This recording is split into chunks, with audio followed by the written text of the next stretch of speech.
तो hello everyone, welcome to education point online. तो भाई साहब, आज के इस वीडियो के अंदर हम व्हाइट बॉक्स टेस्टिंग क्या होती है वो देखने वाले हैं। अब व्हाइट बॉक्स टेस्टिंग थोड़ा सा मैंने आपको आइडिया पिछले वीडियो में ही दे दिया था। अगर आपने पिछली वीडियो नहीं देखी तो भैया वो आप देख लेना।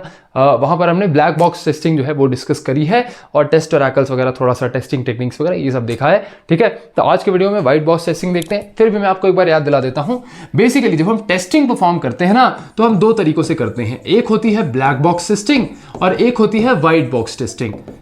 ब्लैक बॉक्स टेस्टिंग में हम सिंपली क्या करते हैं कि हम ऊपर से, भैया हमारे पास सॉफ्टवेयर आया बन के तैयार, हमने क्या किया, ऊपर से अच्छा सारी बटन चला लिए, स्क्रॉल वोल करके देख लिया, फॉर्म वॉर्म फिल करके देख लिया, भैया जो है और कुछ इसमें फंक्शनैलिटीज हैं, कुछ ऑर्डर करके देख लिया, पेमेंट गेटवे चेक कर लिया, कार्ट वार्ट में चीजें ऐड हो रही हैं ये चेक कर लिया, मल्टीपल पेजेस में जो है चीजें अच्छी चल रही है कि नहीं चल रही हैं, डेटा लोड हो पा रहा है नहीं हो पा रहा है, सभी चीजें हमने जो चेक कर ली। तो यहां पर एज अ टेस्टर क्या आपको कोई कोडिंग नॉलेज रिक्वायर्ड थी? नहीं भैया, नहीं रिक्वायर्ड थी। हमने क्या किया, सिर्फ उस सॉफ्टवेयर को चला करके देख लिया। तो this is black box testing. Black box testing का मतलब हमने इंटरनल लॉजिक, भैया कोई भी बटन दबा के देखा चल रहा है कि नहीं चल रहा है, बस वो अंदर कैसे लॉजिक्स पे परफॉर्म कर रहा है, किस कोड पे परफॉर्म कर रहा है, उससे हमें लेना देना नहीं है। तो ब्लैक बॉक्स टेस्टिंग के अंदर हम ऊपर से सॉफ्टवेयर को टेस्ट कर लेते हैं, सब चीज अच्छे से काम कर रही है नहीं कर रही है वो देख लेते हैं। इंटरनल लॉजिक कैसे वर्क कर रहा है हमसे उससे लेना देना नहीं है। कोई भी बटन है चलनी चाहिए, अंदर कैसे काम हो रहा है, कोड कैसे चल रहा है मुझे नहीं पता।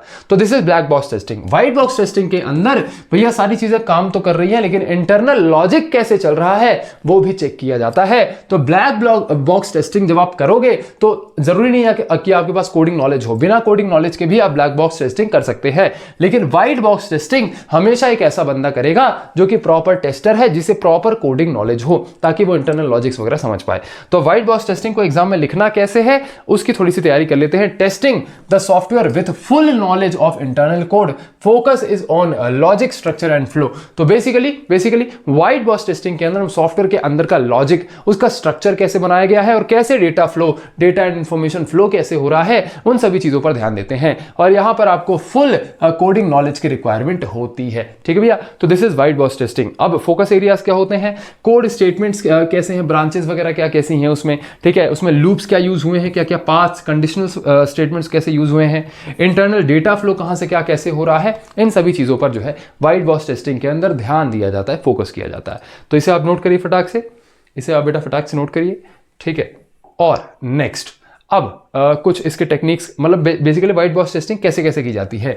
तो सारी स्टेटमेंट्स को कवर किया जाता है। एक मतलब ये टेक्निक्स है, स्टेटमेंट कवरेज टेक्निक। तो इसके अंदर सभी स्टेटमेंट्स लाइन बाय लाइन जो भी स्टेटमेंट्स लिखी हैं उनको कवर किया। फिर कौन कौन सी ब्रांचेस हैं भैया, फंक्शंस वगैरह हो गए, इन सभी चीज़ों को कवर किया। फिर पाथ कवरेज वही भैया इफ एल्स कंडीशन वगैरह क्या कैसे लगी है। लूप टेस्टिंग, लूप्स क्या, फॉर लूप, वाइल लूप कैसे क्या कैसे लगा है। कंडीशन टेस्टिंग भाई इफ एल्स, कंडीशनल स्टेटमेंट्स जो है, स्विच केस वगैरह हो गया, वो सब जो है यहाँ चेक किए जाते हैं। तो सभी ऑलमोस्ट सारा ही कोडिंग नॉलेज तो आ गया है ना। तो ये सारे टेक्निक्स होते हैं। एडवांटेजेस क्या है भैया, ये थोड़ी सी डिटेल्ड इन डेप्थ, थोड़ी सी थॉरो टेस्टिंग होती है। ठीक है, can catch hidden bugs inside the code. अब ऊपर से तो आपने चला के देख लिया, मान लीजिए कोई हिडन बग कोड के अंदर प्रेजेंट हो, वो भैया ब्लैक बॉक्स टेस्टिंग में नहीं मिलता है, तो व्हाइट बॉक्स टेस्टिंग के अंदर वो मिल जाता है। Optimises the internal code structure, बिल्कुल भैया कोड स्ट्रक्चर अच्छा हो जाता है अगर black box testing, white box testing अच्छे से करी गई। तो these are the advantages. Now let us come to the disadvantages. यहाँ पर जो है हमें प्रोग्रामिंग लैंग्वेज नॉलेज रिक्वायर्ड होती है, not suitable for high level UI testing. ठीक है, हाई लेवल यूआई टेस्टिंग के लिए इतना सुटेबल नहीं होता है। तो ये कुछ इसके नोट्स हैं, नोट कर लीजिए। बच्चों को क्या है कि वो चीज़ नहीं रहती कि भाई लिखना कैसे है, तो लिखना कैसे है वो थोड़ा हम सॉल्व कर देते हैं, बाकी समझ में तो आ ही जाता है क्या है व्हाइट बॉक्स टेस्टिंग, क्या है ब्लैक बॉक्स टेस्टिंग। ठीक है, now here is the example, manually test each branch of an else a loop. ठीक है, लूप वगैरह ठीक है, सब कुछ चेक किया जाता है। बेसिकली यहाँ पर कहना क्या चाह रहा है कि कोई भी फंक्शन है, कोई भी सॉफ्टवेयर है, हम सिंपली क्या करेंगे, उसके अंदर घुस के सभी ब्रांचेस को, सभी लूप्स को, सभी इफ एल्स कंडीशंस को, सबको चेक कर रहे होते हैं। तो एक एग्जाम्पल आप ऐसा कुछ भी बना सकते हैं भाई, कुछ मान लीजिए कि एक फॉर्म का एग्जाम्पल दे दिया, एक बटन का एग्जाम्पल दे दिया। तो बटन में क्या हुआ, बटन में क्या हुआ कि भैया इंटरनल उसका फंक्शन कैसे चल रहा होगा कि बटन ऑन क्लिक आपको जो है ये कुछ फंक्शन चला देना है, ये कुछ एक फंक्शन लिखा हुआ है, ये आपको चला देना है, ठीक है। तो ये इसका इंटरनल लॉजिक हो गया, तो हमने ये चेक कर लिया। तो बेसिकली इसका एक एग्जांपल आप जो है लिख कर दे सकते हैं। बाकी एक डायग्राम है, ब्लैक बॉक्स टेस्टिंग, ऊपर से पर्दा डाल दिया, अंदर कैसे काम कर रहा है हमें फर्क नहीं पड़ता। हमने कुछ इनपुट दिए, बटन दबाया, ये इनपुट हुआ और उससे हमें कुछ आउटपुट आया, बस इससे ही फर्क पड़ता है। व्हाइट बॉक्स टेस्टिंग के अंदर का लॉजिक वगैरह कैसा चल रहा है वो सब कुछ देखना पड़ता है, ठीक है। तो दिस इज द केस, ये डायग्राम भी आप बना करके आ रहे होंगे, ठीक है भैया, ठीक है। और कुछ बचा है क्या? हाँ, ब्लैक बॉक्स टेस्टिंग और व्हाइट बॉक्स टेस्टिंग के बीच में डिफरेंस पूछा जाता है, तो दिस इज द डिफरेंस, इसे आप जो है अपनी नोटबुक के अंदर नोट कर लीजिए, ठीक है भैया।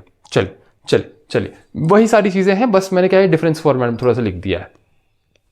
चलिए ठीक है भैया, मिलते हैं आपके नेक्स्ट लेक्चर के अंदर। अगर आपको कोई भी डाउट हो, मैं कहाँ मिलूंगा? यहाँ मिलूंगा। कहाँ मिलूंगा? यहाँ मिलूंगा @सचिन.भारद्वाज। भैया सचिन द्विवेदी थे आप तो। अरे क्या हुआ? दादाजी से पूछे, दादाजी हमारा गोत्र क्या है? दादाजी बोलते हैं कि बेटा सरनेम तो द्विवेदी है आपका, लेकिन आपका गोत्र भारद्वाज है। अब थोड़ा अच्छा सा यूजर नेम मिल गया, थोड़ा ऐसा लग रहा था कि हाँ यार सचिन भारद्वाज अच्छा तो लग रहा है, तो हमने इसको रख लिया, ठीक है। तो अब से है भैया सचिन भारद्वाज, ठीक है। तो यहां पर हम आपको मिल रहे होंगे, ये AA, ठीक है। मिलते हैं आपके नेक्स्ट लेक्चर के अंदर, तब तक के लिए चीजों को रिवाइज करिए, नोट्स बहुत अच्छे से बनाइएगा, अपना ध्यान रखिएगा और आपका बहुत बहुत धन्यवाद।